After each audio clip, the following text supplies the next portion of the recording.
competition, maximizer, ideation, woo, and arranger. Chris Allaire, founder, CEO of Averity, full-time and contract staffing firm, now a national organization. I'm Darren Verisami. I'm Brandon Miller. And this is The Strengths Whisperer, the show empowering leaders to create, build, and sustain great places to work. On this episode, we have Chris Allaire, founder and CEO of Averity, the best staffing company to work for in North America. And Chris and I were just talking about being award-winning workplaces, second year in a row, best staffing company to work for in North America. Chris, welcome to the show. Thank you for having me. Appreciate it. Absolutely. And we got your top 5 here in front of me. In fact, I have all 34, but we'll focus in on competition, maximizer, ideation, woo, and arranger. And for our listeners, woo can be just woo or winning others over, as some like to think about it. Truly, of all 34 strengths, if you wanted to stick a pin in the one that usually attaches to high extroverts, that would be the one. Chris and I were talking before the show about how this might go. And I said, well, usually when I'm with a woo, we go a little more. We could say some words. So Chris, what do you think of that woo strength that showed up number 4? I'm not surprised at all. I've been in sales for 25 years now. I hate to say it's that long, but I have been. I've always been crazily extroverted. Love to talk, love to be a people person. So the woo thing doesn't surprise me at all. I'm surprised it's not number 1, actually. I think number 1 is appropriately competition, as it found its way to be your winner. And it's another one I think we're going to spend a little time on today, because competition is one of the rarest strengths to show up in someone's top 5. When it does, clearly there's a drive, there's a focus, there's an intentionality to be found on top. Understanding of your award-winning company and that fire that probably burns within you, not only to do well, but to do good while doing well. And clearly that's been a big part of your success. And I think when you couple competition woo, because the first letter in woo is winning, so you got a double win focus there coming in your top 5. It makes sense. So I think in sales environments, you tend to be competitive, mostly with yourself. I've always been a sports guy. I've always been a competitor. Utilizing that competitive background, that competitive spirit in the workplace is not a surprise. Yeah. People with high competition, what we know about them is you're very good at assessing who you're competing with. People with competition are good at knowing where they place and understanding as they develop that strength that it can lead to strategy. What's the strategy? What's the plan? So though it's in the category that we call the influencing strength, it broadly stretches to that ability to just see and solve, how do I maneuver? How do I move so that we can continue to climb? So I imagine for you, both professionally, personally, you mentioned your kids, that's probably always working in the background, seeing an angle, seeing an opportunity. How can we adjust this, add that, do more? Do you notice that with that strength coming to light? It's actually pretty common. I use the word innovation, but mostly from finding an angle or finding something new or living in a solution or finding out a way, just a different way we can do things or get things done. I love it because when I work with my kids, always trying to find the silver lining, trying to find that positive impact in there. It's like, well, this may have not have worked, but it's like, oh, okay, cool. Yeah, but if you think about this, how cool is that? I love what we call finding big wins. So in any situation that we're in, there's always something positive you can take out of it. So we're always trying to find out, like, right, what was the big win we had? What was our big success today? It definitely helps, in my opinion, not only from the family standpoint, obviously the work environment, but kind of give you a little bit more motivation, a little bit something kind of really to shoot for. I'm going to connect another strength here. So woo, winning others over, definitely one of the strengths that we meet often for those in the sales environment. So I'm married to a career real estate salesperson. Her number 1 is woo. So for my wife, she's never met a stranger. If she's in your proximity, you have entered her bubble, whether you like it or not, and she has permission to talk to you. That's kind of how my life goes. And I've met a lot of interesting people that way in elevators, grocery stores, casinos, restaurants, you name it. My wife's going to talk to people. Does she share that extroversion, or do you lead the charge on that in your marriage? This is definitely more my gift, if you will. My wife is actually a spiritual and executive coach. So I'd like to have her take it as well, because I'd be curious on where she'd come out on this. But the competition and woo is definitely my ballpark. Cool. I'm going to connect competition with your number 6. So one of the benefits, Gallup a few years back, so the Clifton Strengths is their intellectual property. I joined the charge as a very early adopter when it came out back in 2003. You can only see the top 5. So you'd see those top 5, you'd make the most of those first 5.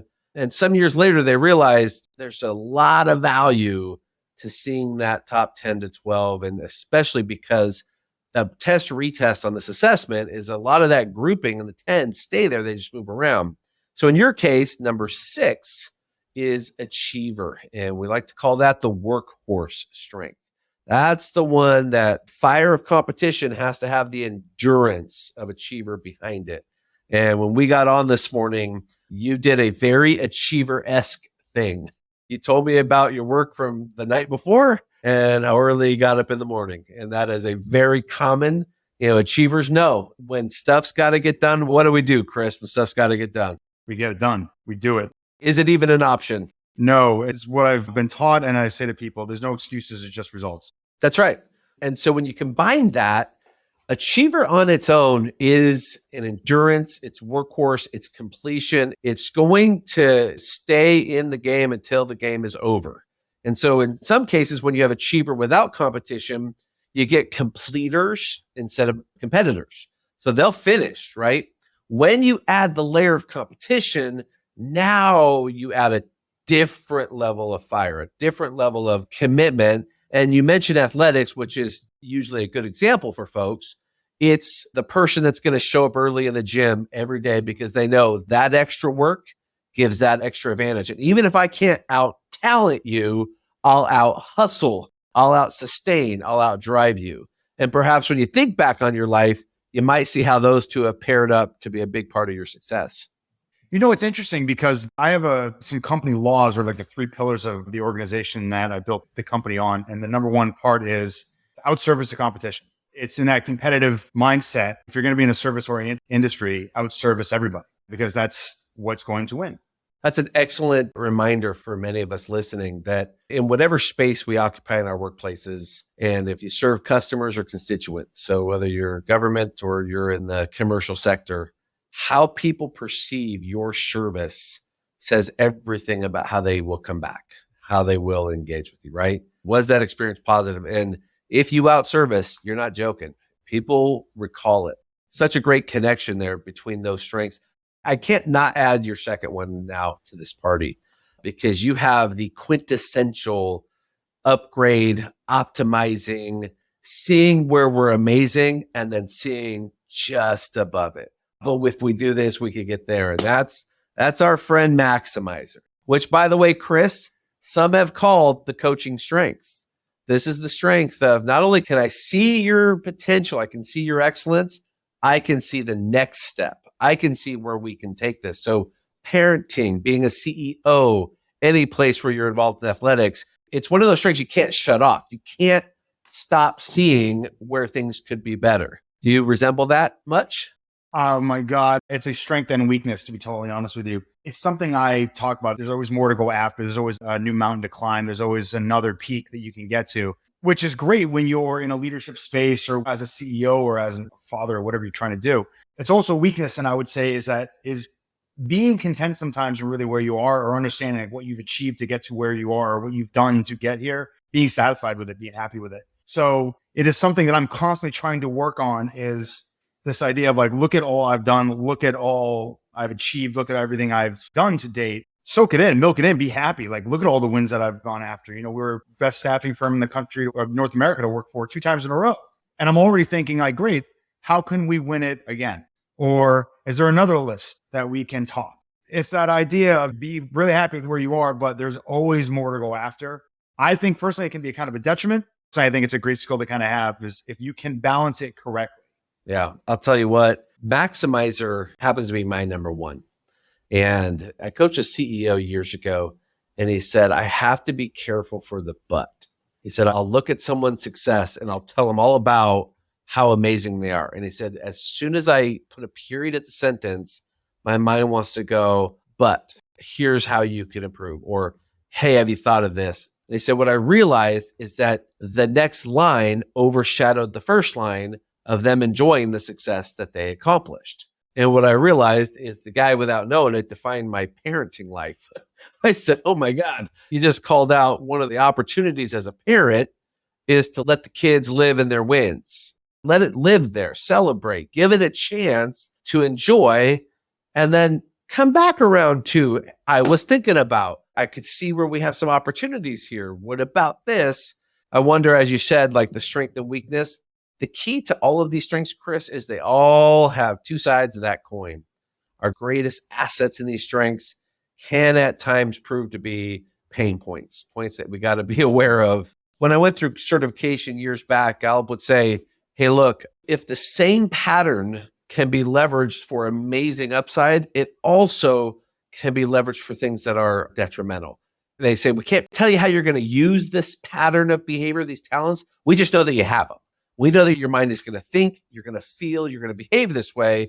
You get to decide how to steer this. And it's why, when we think about leadership, one of the most important attributes we share is self-awareness.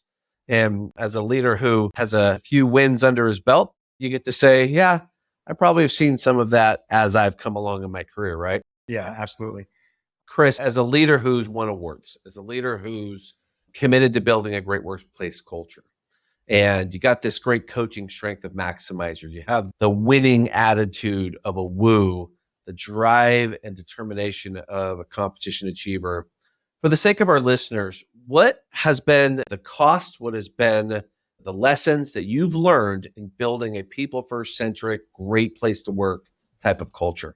That's a really good question. I think when you're thinking about a people-first organization, unfortunately, but fortunately, you're going to take some hits on some profits. You're also going to take some hits in a sales environment, really closing probably everything you could because you're a little bit more focused on long-term success over short-term transactional kind of admiration. The idea of like staying long, this idea of thinking long-term about things is going to feel great over the long term. And it feels great when you're, let's face it, right? It's May, it's 2023. We are in the middle of this crazy economy right now where tech is kind of in this recessed area, but the economy's, maybe it's a recession, maybe it's not. Where are we going with this whole thing? So it's very easy just to get caught up in the here and now and in the moment of, oh my God, what are we going to do? But when you're staying long on something. So I've had my company Averity for 9 years. And when I first started it 9 years ago, it's kind of this weird thing because I knew where I wanted to be, but you have to take one day at a time in order to get it to where you want it to be 9 years from now. So now in this struggling economy with where we are, I can take everything I've been trying to do, the core aspects, ethics, communication, all the things that made this company amazing, and I can throw it out the window to sell the deal now, to get more business now, to hard close the deal today, or I can continue to stay long and understand that there is going to be a tomorrow, that there is going to be a year from now, there is going to be 6 months from now, there's going to be another 9 years from now. And if I stay with that mentality, this idea of kind of winning the war but losing the battle, so you may feel like you're losing today because you're not quote unquote kind of winning. But in the same token, you're like, you know what? Don't worry about it right now because tomorrow and moving forward, everything will work. What I've found over the years is that analogy or that mentality and that belief system, not only does it work, it wins because customer base is like 92%, which means if you've bought from us before, you have a 92 to 96% chance that you will buy from us again. Most of the current clients that we have today are people that came from organizations that worked with us like 5, 7, 8 years ago, and they've taken the relationship they have with us everywhere they've gone. So when you're focused on that mentality, you will miss some opportunities. You can't win them all. So you have to pick and choose kind of what the appropriate strategy you want to take is, right? I have focused on the long-term gain, long-term build, right? Because I've been a part of other organizations and I had to completely rebuild things before. And I am going to tell you this, it is so much harder to rebuild something than to build it correctly from scratch. I appreciate that insight. When you think about the wisdom associated with years of experience, opportunity to grow, your competition plays the long game. You're thinking about today's win, tomorrow's re-win 10 years from now, given your company's 9, that 92% rate of people doing repeat business with you. That's phenomenal by anyone's standard in any industry, that sort of success that you have. And clearly it's bedrocked into your value. It's bedrocked into the company culture. And so a question for you, because of your strengths profile, 5 of your top 10, and it's your competition, your maximize, your woo, your command, actually 6, your activator, self-assurance, live in this category called influencing strengths. And there are 4 distinct domains, we call them. And influence is actually the rarest. So only about 15% of us have strengths that are concentrated in this area. As you said earlier about some of your strengths, there's ups and downs to it. Influencers will influence whether they want to or not. They are going to influence. They just get to choose which path they're going to take people down. When one decides, I'm going to go for good, what they do really well at is followership, people getting behind them. And I'm curious because that's an awesome responsibility, right? Leading people at work is never limited. If I decide to build a great workplace, I have to find myself committed to these people at work and beyond work. I have to find myself aware of who they are, how I'm growing with them. And I'm wondering if you could speak a little bit to that opportunity and responsibility associated with being a high influence leader. Not only can I speak about it, I'm going to do the best I can to be short on it because I actually give presentations, meetings, and talks on this. So what I talk about is there's 3 areas that cross each other. There's leadership, there's management, and there's mentorship. The most important part of that is the leadership part of it, because that's where people look at you and they say, you know what? I'm right behind you. The leadership part of what you do on a day-to-day basis is critical because it also means that anything you do correctly, they will follow. Anything you do incorrectly, they will follow it also. Natural born leaders are sometimes cursed because there are situations that you're in. You're like, I don't want to be a leader right now. I just want to close the door to my office and get done. And unfortunately, that means everyone's looking now going like, why is Chris's door closed? Why is his door closed? What's he doing? Where's he going? Why is he not here? What's going on? And it's this idea of like, leaders walk in a room and people understand it and people know it. In order to get people to really follow you, you need to be the captain on the field. And that's something as a leadership, I feel as though my purpose to been put here on this God's green earth was to influence people to find the best out of themselves and bring it out of them. I really think that was my calling here. And by doing that, it's lead first, manage second. And with those things, you will be naturally become a mentor out of it. So that's where what I say is typically what I do is I draw 3 circles and then there's the middle of that. And then that's where those circles fall. Because we've all worked with great people and we've all had managers that we've loved and we've all had leaders that we've loved. And typically if you go back, you can find like maybe 1 or 2 of them. And you know for a fact that if they called you today and they said, hey, I'm doing this, do you want to jump in? 99% of them would say, absolutely. How, like name when and where and I'm in. Or it'd be really hard for them to be like, oh my God, I'm not really looking right now, but man, you've got me thinking about this big time. So it's a very powerful tool. I think if you are a person of influence, you need to be very careful with the energy you put out there, because if you're positive and enthusiastic, I'm not going to say rosy colored glasses, but you're looking at things like, I know there's a light. We're going to get over this. Everyone's like, yeah, we got it. But it also means if you show up in a state that's a little concerning, people hear it. And if you're concerned, then why do you think they're feeling? So it's a state management challenge.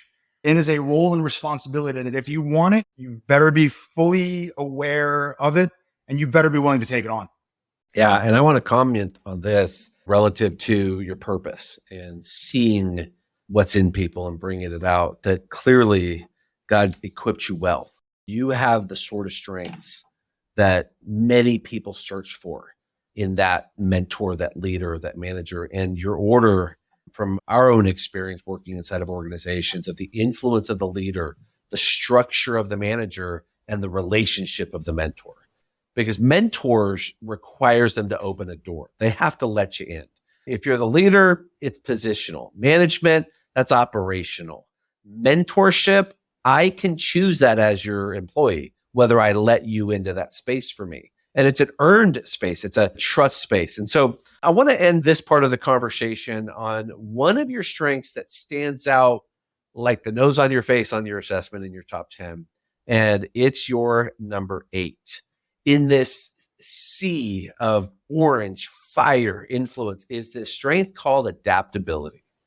And it's one of those that I could show you a list of all of the frequent strengths that show up together and the infrequent. And adaptabilities almost never show up in competitors and with woos. And with activators, commands. And so for you, I think that's one of your secret weapons is those times when you're able to say, I need to flow on this now. I got to flow. And this could be, I'm going to connect it to, we become like who we're around. That's one of the things about an influence is I can influence and I become influenced. And I got to wonder when you mention what your wife does, I got to wonder if there's a little bit in there that has helped you or grown you to this place of, all right, Chris, you got to flow here. You got to flow. This isn't the time to push. This is the time to let it move me. Any thoughts on that? Yeah. Adaptability is very simple for me. Evolution or extinction. You have a choice which way you want to go with that. I have chosen evolution. I am not stuck in my ways. I am very stubborn on a lot of things, but I love to learn. I love to listen. I love to see new ways. I love to see new paths. And it is that idea of like kind of going with the flow and understanding the fact that there's a lot of things that happen before me. You know, the world has been around for a billion years and I'm just dropping the ocean of it. So there's a lot of things that happen before me and look where we are. And there's a lot of things that are going to happen after me, you know, that's going to happen without me. I look at this and say like, you know, your adaptability is either you can be super stubborn and be annoying or just be happy. Just love it. Be happy in the situation you're in, you know, appreciate life every day for what you have because life is long. You know, life is not short. Life is long. The energy of the room you mentioned, which I thought was interesting because you can walk in a room and you can feel the energy, right? And I like being a part of different environments where I can be like, you know what, like this energy in the room has got to be picked up a little bit right now. So it's like, you know, I can find somebody to talk to. I'm a pretty loud person, so I can have a little bit maybe a louder voice and I tend to be pretty funny sometimes.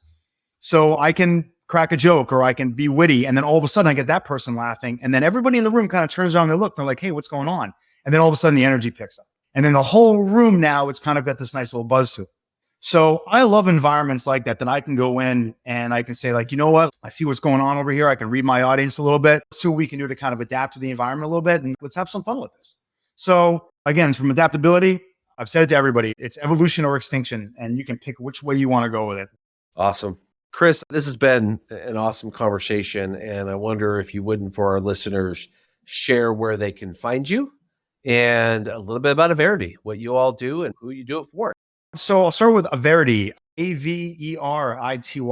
It's a full-time and contract technology staffing firm. We were based in New York for a long time, but like everybody else, or like most people during the pandemic, we decided to relocate our services to a remote office, and now we're a national brand. Been voted best company to work for, best staffing company in North America twice in a row. All in all, a great story. Just a great story for the company. You can find me on LinkedIn. You can email me pretty much anytime, but LinkedIn is probably the best place for me to be findable, if you will. And that's Chris Allaire, Allaire on LinkedIn. And Averity is the company. And if you have interest in working with the best staffing company to work for in North America 2 years running, so you know that they stand behind what they do. And you don't get that way by turning over lots of folks. You get that way by maintaining a consistent team presence with a clear focus, and that's always going to be reflected in service. And so for you listeners today, are you ready to discover your strengths? Are you ready to accelerate your life and your career the way that Chris and I have been talking about his? If that's you today and you'd like to get your strengths, email us at Brandon, Brandon, at the number 34, the word strong.com, Brandon at 34strong.com. Chris, really appreciate your time today. For our listeners, again, if you're ready to discover your strengths, please do reach out to us and find Chris on LinkedIn. You won't be disappointed, especially if you have those staffing needs. Thank you and have a great day.